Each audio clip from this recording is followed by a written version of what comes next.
a temperatura em Kelvin, a gente não pode esquecer isso não, tá?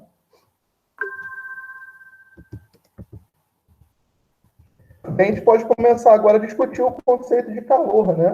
O que acontece é o seguinte, quando você tem corpos a temperaturas diferentes, vamos supor que você tenha um objeto de ferro, né? Um objeto que conduz calor com facilidade. Esse objeto de ferro está a uma temperatura muito alta. E daí você coloca esse objeto de ferro em contato com outros corpos, ou nas proximidades de outros corpos. O que vai acontecer é que esse corpo, que tem uma energia térmica muito alta, né? Você tem muita agitação térmica dentro dele, essa energia ela tende a se distribuir, né? Pelos outros corpos que estão ali em contato, nas proximidades, tá? Então, quando você coloca dois objetos a temperaturas diferentes, o que vai acontecer é que vai ter um fluxo de energia, daquele mais quente para o mais frio, né? E aí, nesse fluxo de energia, a gente tem o calor acontecendo. Tá? Então, o que é o calor? O calor é um fenômeno, tá? É um fenômeno de propagação de energia entre corpos. Quando você tem diferença de temperatura entre dois corpos, e você coloca eles em contato, né, ou permite a troca de energia, você está produzindo ali um calor, tá? Então, esse calor, ele só vai acontecer enquanto houver diferença de temperatura entre esses dois objetos, tá? Enquanto esse objeto aqui, avermelhadinho, né, tiver a temperatura mais alta do que esse outro objeto, azulzinho, o que vai estar acontecendo é que vai estar fluindo energia de um para o outro, e a essa energia a gente chama de calor, tá? A gente não pode achar que existem energias diferentes, né? Energia é energia. Qualquer tipo de energia é igual, tem a mesma natureza física do que qualquer outro tipo, tá? Então, quando eu falo de energia potencial, energia cinética, o calor, tudo isso, no fundo, é a mesma coisa, tá? O calor, no fundo, é um fenômeno, né? Um fenômeno de transporte de energia entre dois corpos, tá? Então, o que vai acontecer é o seguinte, vamos supor que esse corpo A aqui, esse corpo que eu estou chamando de A, né? Esse que está à esquerda, vamos supor que inicialmente ele tenha 100 graus, 100 graus Celsius, tá? E aí você tem um corpo idêntico, com a mesma massa e tudo igual, né? Só que a 0 graus Celsius. Então tem uma diferença de temperatura entre eles, né? O que vai acontecer é que o calor vai estar fluindo de um para o outro, do A para o B, né? Do quente para o frio. E o que vai estar acontecendo é que a temperatura desse corpo quente vai estar diminuindo, enquanto que a temperatura do outro vai estar aumentando, né? Então, se eles forem idênticos, e só se eles forem idênticos, o que vai acontecer é que a energia de equilíbrio é a média aritmética, vai ser a média aritmética.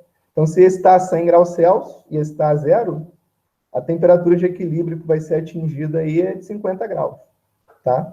E aí, depois que eles atingem a temperatura de 50 graus, esse sistema ele não evolui mais. A temperatura dele não é mais alterada, né? E aí a gente chega num ponto que a gente chama de ponto de equilíbrio térmico.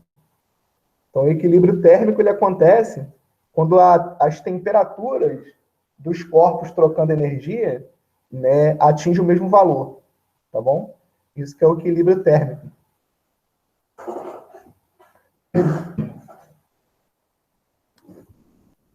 O equilíbrio térmico não é a mesma coisa, a gente pode dizer que é o equilíbrio termodinâmico, né?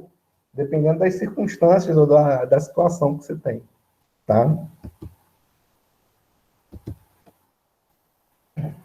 Aí um outro detalhe, né? O calor, que é essa energia que flui entre corpos com temperaturas diferentes, existem diversas formas de propagação do calor, né? Da troca de energia na forma de calor. Né? Esse que a gente está vendo desenhado aqui nessa figura é a troca de energia por calor na forma de contato. Né? Quando você coloca dois objetos em contato, que é o que acontece tipicamente quando você tem corpos sólidos trocando energia. Né? Mas existe, por exemplo, a convecção, né? Também é uma forma de você fazer o calor fluir ou se propagar, né? Convecção acontece mais em gases, né? No ar ou em gases. E também tem a irradiação. A radiação é o que o Sol faz, né? O Sol ele emite ondas eletromagnéticas, como a gente já aprendeu, né? E aí essas ondas eletromagnéticas conduzem energia e, de certa forma, você tem ali um calor acontecendo, né? Então, existe basicamente três formas de condução, de propagação de calor, né? Ou de troca de calor. Você tem o contato, que é o que acontece aí nessa figura que a gente está vendo, tem a convecção e tem a irradiação, tá? Então, se você coloca esses dois objetos não em contato direto, mas a uma certa distância, por exemplo, dentro de uma garrafa térmica, vamos supor, você tem um recipiente, né, que a gente chama de adiabático, que não deixa trocar calor com o meio externo, só o que tem lá dentro que troca calor. Então, vamos supor que você tem esses dois objetos dentro de um recipiente adiabático. Eles não precisam estar em contato direto, tá? Por irradiação, eles vão estar emitindo energia para fora. Todo corpo a uma temperatura acima do 0 Kelvin emite energia para fora na forma de radiação, né? Ou seja, nós, inclusive, também emitimos energia na forma de radiação. Tá? Só que a nossa temperatura é baixa, então essa energia que a gente emite é bem pouca, é bem pequena. Não dá para perceber. Tá? Mas todo o corpo, a uma temperatura acima de 0 Kelvin, né, acima do zero absoluto, ele emite energia na forma de radiação. Então, se você tivesse esses dois corpos separados a uma certa distância, eles iam estar trocando energia por conta dessa emissão de radiação, tá? E aí você teria essa forma de condução de calor aí, que é por irradiação. Então, esse corpo aqui, como ele está mais quente, ele tem a temperatura mais alta, então ele emite mais energia do que recebe do outro corpo. Por isso que a temperatura dele vai diminuindo, porque ele vai perdendo mais energia do que ganhando, né? E o outro corpo acontece o contrário. Como ele está a uma temperatura mais baixa, ele também emite energia para fora, tá? Se eles estiverem a uma distância, né? Mas ele recebe muito mais energia do que emite, né? Por isso que a temperatura dele tende a aumentar, tá bom? Então, essa forma de troca de calor aí, inclusive, é mais comum, né? Por irradiação, tá? Se vocês forem tendo alguma dúvida, alguma questão aí, pode me interromper, tá? Não tem problema não. E aí tem a lei zero da termodinâmica. Essa lei ela é chamada de lei zero da termodinâmica porque quando ela foi formulada, né, ela foi formalizada, já existia a primeira lei e a segunda. A segunda eu não sei, né, mas a primeira com certeza. Tá? E aí, como ela diz, ela faz uma afirmação que precede o conceito que se estuda na primeira lei da termodinâmica, então ela foi chamada de lei zero, porque ela é anterior à primeira lei, né? Conceitualmente, ela é pré-requisito para se entender tudo que tem depois, né? Na primeira lei e na segunda lei. Então, por isso que ela é chamada de lei zero da termodinâmica. Tá? E ela serve basicamente para formalizar essa ideia de equilíbrio térmico, né? Quando você tem três corpos e não dois. Ali a gente falou de equilíbrio térmico para dois corpos, né? Então, se você coloca os corpos a temperaturas diferentes para interagir, depois de um certo tempo, eles atingem a mesma temperatura. E daí atingiram ali o nível de equilíbrio térmico, né? Mas e se você tiver três corpos, como é que funciona? Basicamente, a ideia é a mesma, tá? Então, vamos supor que você tem o corpo A, o B e o C, tá? Aí você pega o corpo A e o C, coloca eles em contato e observa que eles estão em equilíbrio térmico. Ou seja, não flui energia de um para o outro, né? Fica tudo estático.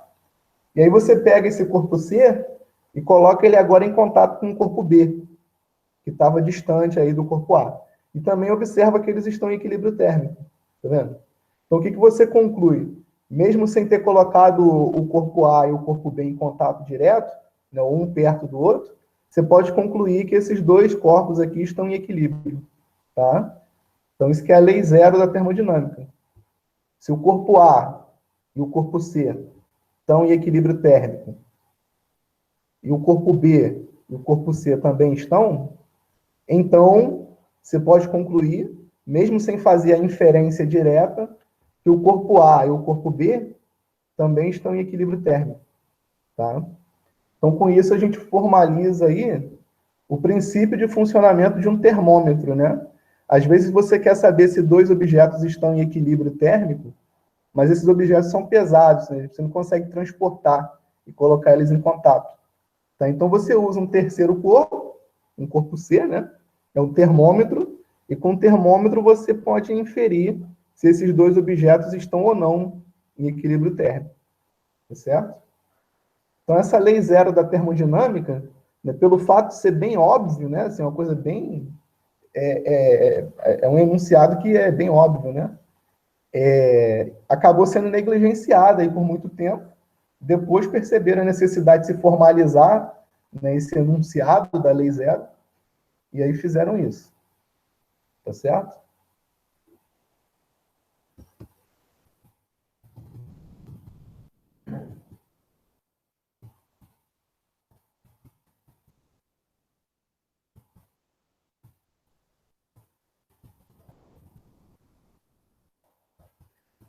E agora a gente começa a discutir aqui já alguns conceitos mais, né, da termometria, da calorimetria, né? É o conceito de capacidade térmica. Então é o seguinte, quando você tem um certo corpo, um objeto, né, que seja sólido ou líquido, não importa, esse objeto, se você for colocando energia dentro dele, na forma de calor, né, geralmente, nem sempre, mas geralmente, a temperatura desse objeto vai estar mudando, né? Então vamos supor que você tenha lá um copo d'água, e aí você coloca esse copo d'água perto do fogão ligado, enquanto você está fazendo comida, por exemplo. O que vai acontecer é que esse copo d'água ele vai estar recebendo energia na forma de calor, né? Por irradiação ali no entorno do fogão, e aí ele vai começar a esquentar, né? Aquela massa de água, ela começa a esquentar, né? Então, a propriedade de capacidade térmica está relacionado a isso, né? O fato de que a variação de temperatura ela ocorre em função do ganho da energia na forma de calor, tá? Então, a gente define a capacidade térmica de um corpo por essa expressão que a gente está vendo aqui, né?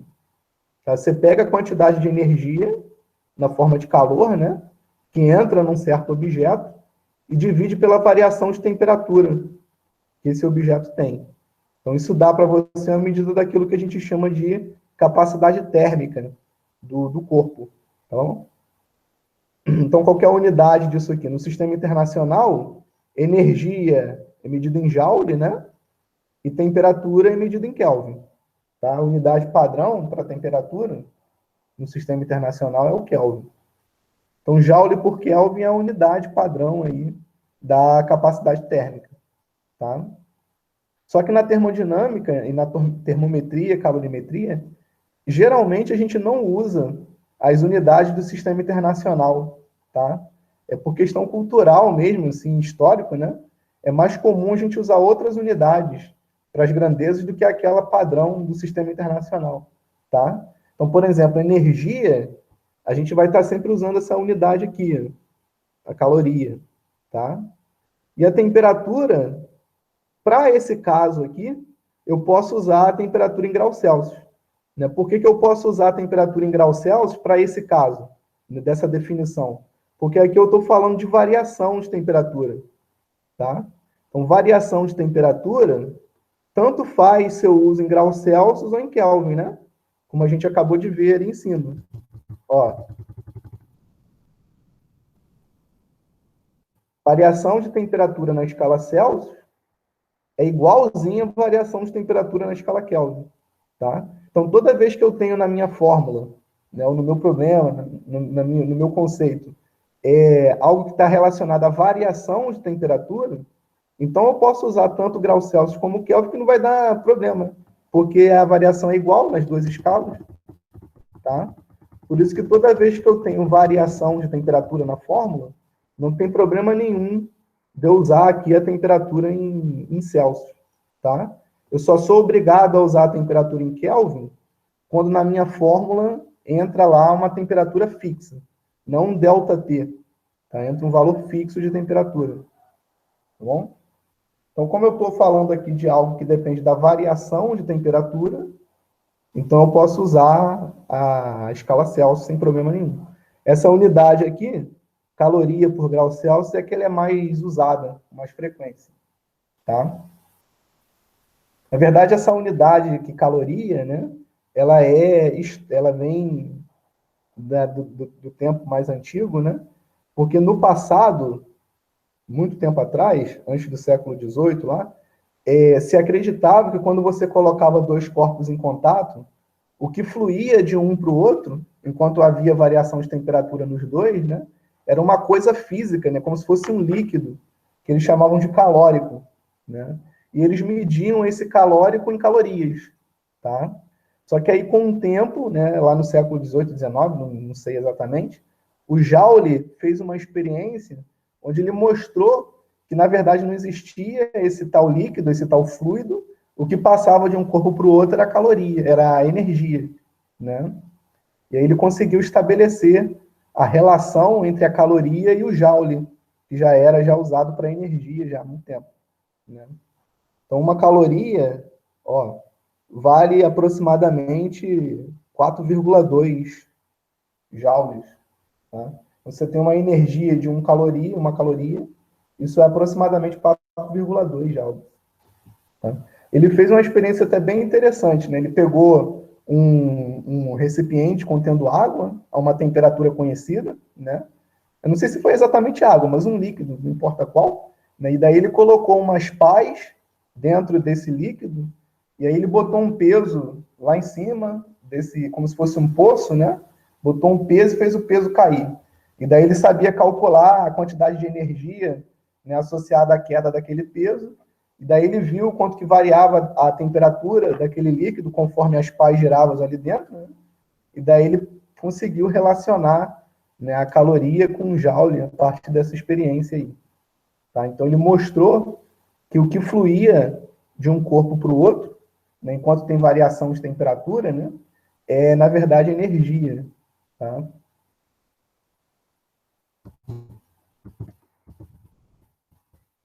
Só que essa grandeza aqui, a capacidade térmica dos corpos, né, é uma grandeza que ela, na verdade, ela tem um problema. Né? Vamos supor que eu queira saber quanto que é a capacidade térmica de um objeto feito de ferro. Tá? Eu sei que o objeto é feito de ferro, ferro puro. Tá? E vamos supor que eu queira saber qual que é a capacidade térmica desse objeto. É muito difícil, né, você determinar o valor dessa capacidade térmica, dá muito trabalho, porque ela depende de um monte de fatores, tá? Inclusive depende da massa do objeto e tal. Então seria interessante a gente poder tabelar, né, a capacidade térmica né, vamos supor, se eu tivesse uma tabela onde dá lá para mim o valor da capacidade térmica do ferro, do alumínio, do cobre, facilitaria a minha vida, né?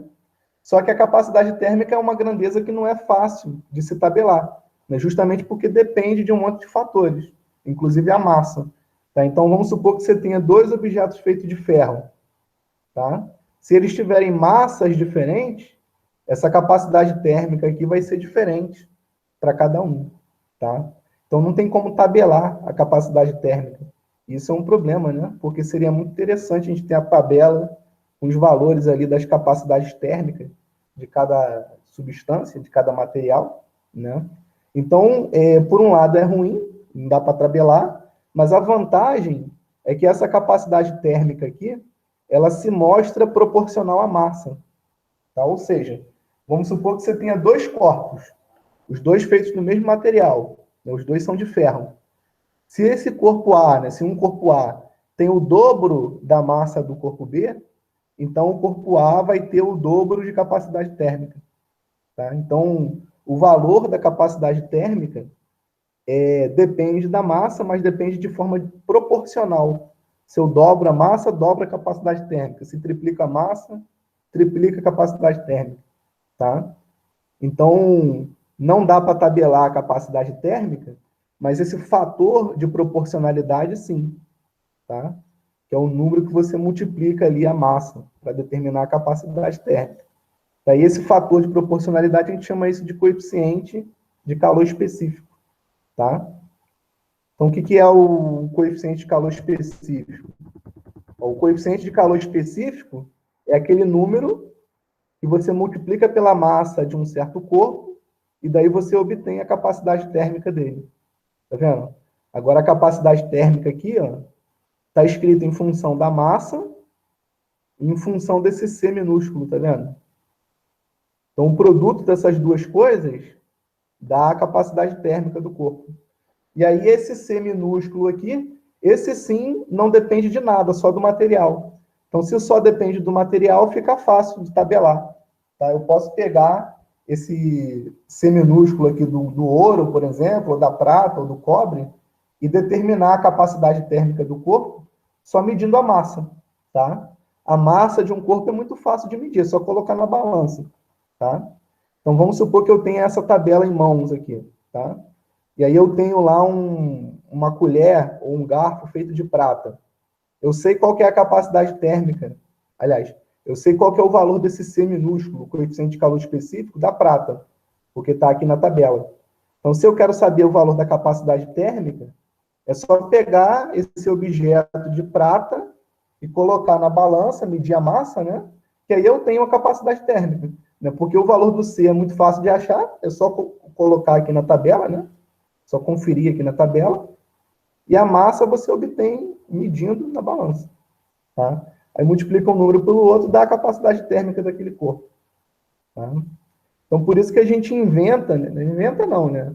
Na verdade, a gente define essa grandeza, que é chamado coeficiente de calor específico. Tá? Então, o coeficiente de calor específico só depende do material. Então, para o ferro, eu vou ter um valor específico aqui desse C minúsculo. Tá?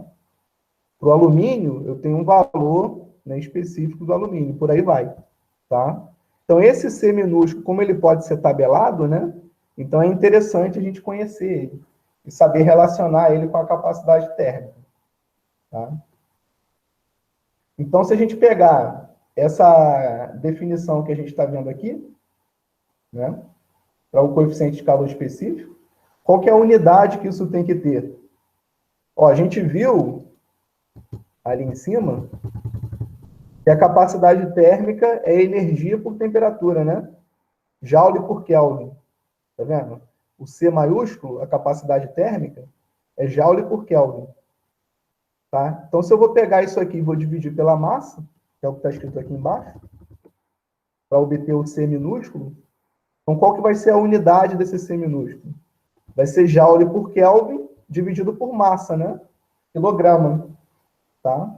Por isso que a unidade desse C minúsculo, do coeficiente de calor específico, é Joule por quilograma vezes Kelvin. Tá bom? Joule por quilograma vezes Kelvin. Eu peguei a unidade de capacidade térmica, que é Joule por Kelvin, e dividi pela unidade de massa, que é quilograma. Então, deu isso aqui. Ou então, né, usando aquela outra unidade que a gente viu também possível, né, para capacidade térmica, caloria por grau Celsius, a gente pode escrever o coeficiente de calor específico, a unidade, dessa forma. Caloria por grau Celsius, que é o que a gente já tinha, né, para o C, dividido por grama, porque massa pode ser medida em grama. Tá?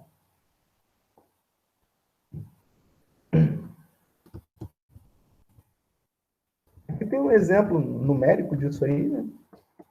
Então, vamos supor que você tem uma tigela feita de prata, né, e recebe uma energia de 2.800 calorias.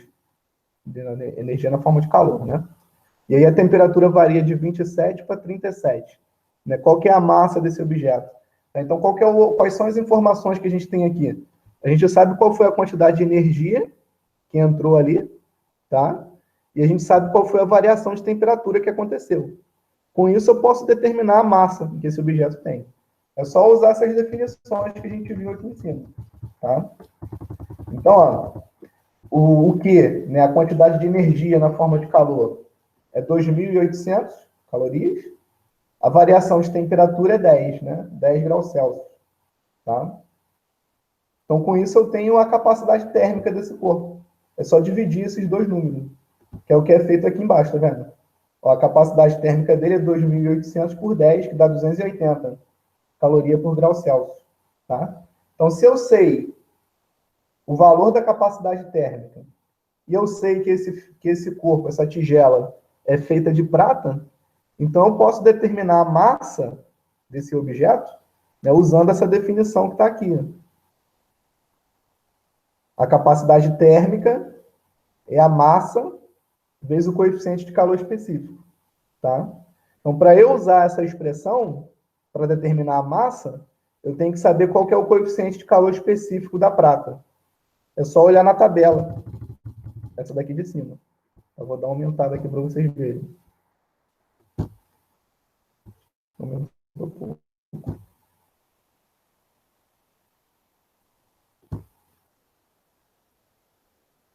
Tá vendo? Procura a prata aqui, tá? E acha qual é o valor do coeficiente de calor específico, tá vendo? Tanto faz você usar caloria por grama Kelvin ou caloria por grama grau Celsius, porque a gente está falando de uma coisa que depende de variação de temperatura, tá? Então, escrever caloria por grama grau Celsius é a mesmíssima coisa que escrever caloria por grama Kelvin, porque para isso tudo que a gente está tratando aqui, a gente está usando a variação de temperatura, tá? Então, qual que é o valor do coeficiente de calor específico da prata? 0,056, tá vendo? Então, é esse número que eu vou usar, tá?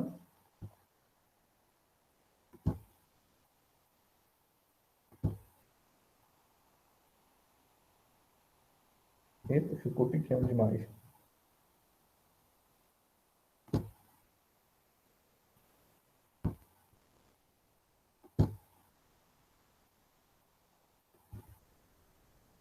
Certo? Então, eu sei a capacidade térmica, calculei ali antes, né? 280. Sei o coeficiente de calor específico, porque eu tenho a tabela. Com isso, eu determino o valor da massa dessa tigela. Só dividir o C maiúsculo pelo C minúsculo. Ó, a capacidade térmica pelo coeficiente de calor específico. Tá? Então, 280 por 0,056 dá 5.000. Né? 5.000 gramas. Por que eu sei que aqui a resposta é dada em gramas? Eu tenho que olhar as unidades das coisas que eu estou usando. Tá? Eu fizer a análise dimensional aí, eu vou ver que vai sobrar daqui só a grama, tá vendo? Só o grama. Tá? Então, essa massa ela é dada em gramas. 5.280 dividido por 0,56 dá 5.000. Então, são 5.000 gramas, ou, o que é a mesma coisa, né? 5 quilogramas. Tá?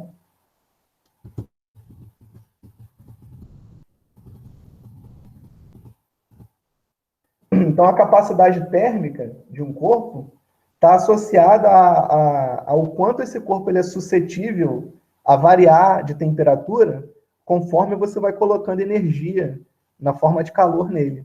Tá? Então, vamos supor que num certo objeto, eu coloco a mesma quantidade de energia que no outro. Então, eu tenho dois objetos, um corpo A e um corpo B.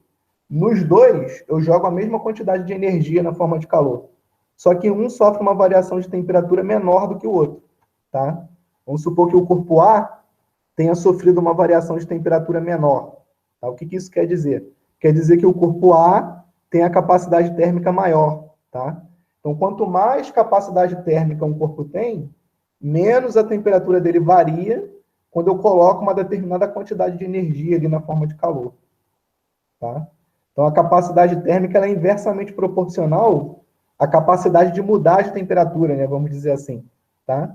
Quanto mais capacidade térmica um corpo tem, menos ele tende a variar de temperatura conforme ele é submetido a uma certa quantidade de energia na forma de calor. Tá? Então, na praia, né, quando você chega na praia, você pisa na areia ao meio-dia, a areia está insuportável de quente, né? Você queima o seu pé, tem que andar de chinelo. Aí quando você entra na água do mar ali da praia, aquela água está gelada de um jeito que não dá nem para ficar lá dentro, de tão gelada. Então, o que acontece? A água, ela tem uma capacidade térmica muito alta. Então, ela está o dia todo recebendo energia na forma de calor, né? Mas está sofrendo pouca variação de temperatura, porque ela tem a capacidade térmica alta. A areia é o contrário, a areia ela tem a capacidade térmica baixa, né? Então a temperatura varia mais. Tá?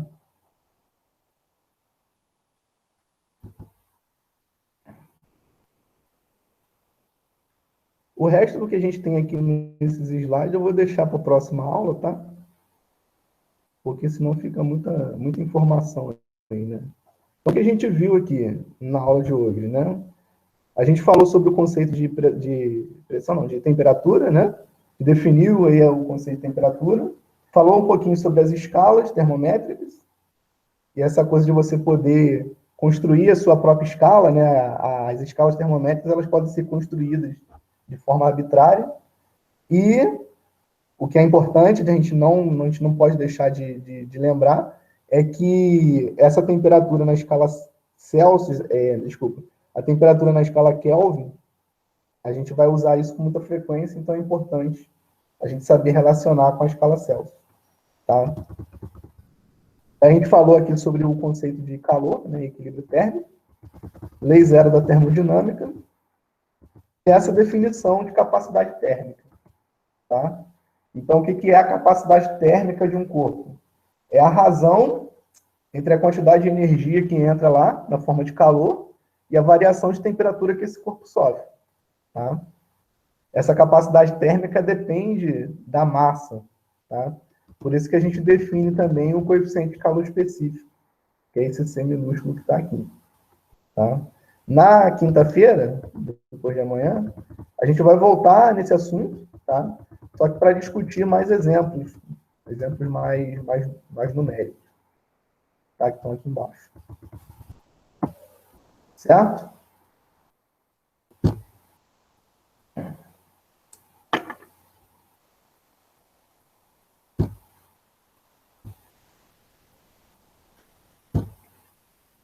Vou colocar aqui para vocês a...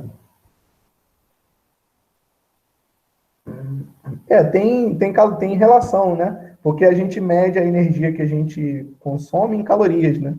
Só que, na verdade, o que a gente chama de caloria é a quilocaloria, né? Uma pessoa normal consome por dia, em média, aí 2.500, 3.000 calorias, né? A gente fala calorias. Na verdade, são quilocalorias que a gente consome, tá? Então, a gente consome por dia algo em torno de 2 milhões, né? 2 milhões e meio de calorias, que é o normal, tá?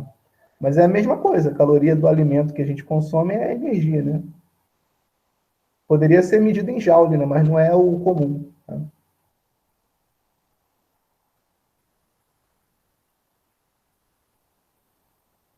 Não entendi a história da gordurinha, fiquei com... Se vocês tiverem alguma dúvida aí, estou aqui à disposição, tá? Se quiserem fazer alguma pergunta. Se não, por hoje a gente encerra aqui e volta na quinta. No mesmo horário não, às 19 horas na quinta-feira.